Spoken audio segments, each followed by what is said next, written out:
Negative gearing is a buzz term that's often thrown around in the world of property investing. In this video, I'll try to clear up what this is.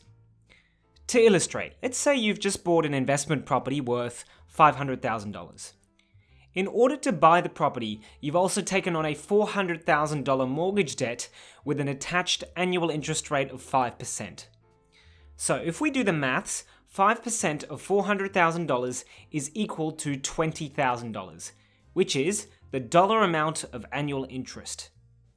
Now, let's say that you've managed to find tenants who are willing to rent your property for $350 per week, or if converted to an annual figure, this would be $18,200.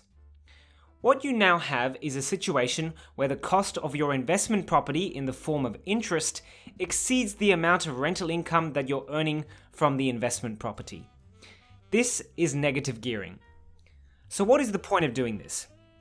Well, in Australia, the existing tax laws permit property investors to claim overall losses on their personal tax returns. If your annual salary from employment is $70,000, what you can do is claim the loss of $1,800 as a tax deduction.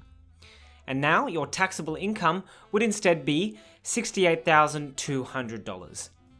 So negative gearing is an investment strategy that can reduce the tax which you have to pay. But still, this doesn't quite answer why you might do it. Because remember, you're still making a loss from the investment. The second part of the strategy is that it only really makes sense if you expect that the investment property's value will increase over time. Let's say that after 3 years, you decide to sell the investment property for $550,000.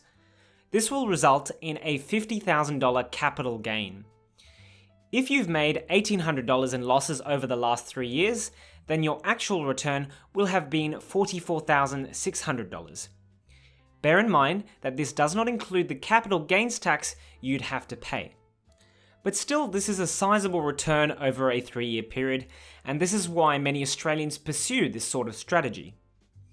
However, it's crucial that you understand that negative gearing is also a risky strategy. There are 3 main reasons for this. Firstly, this strategy involves you taking on a debt, so you need to have confidence that your income is stable so that you can service this debt. Second, if you've taken on a loan with a variable interest rate, then your annual losses may increase if the interest rate goes up. And finally, there's never a guarantee that property prices will increase in the future. As was seen in the 2008 global financial crisis, sometimes prices can also fall. So, if you're ever considering a negative gearing strategy with an investment property, make sure you're aware of the risks involved. Don't just do it because some expert tries to convince you that it's highly profitable.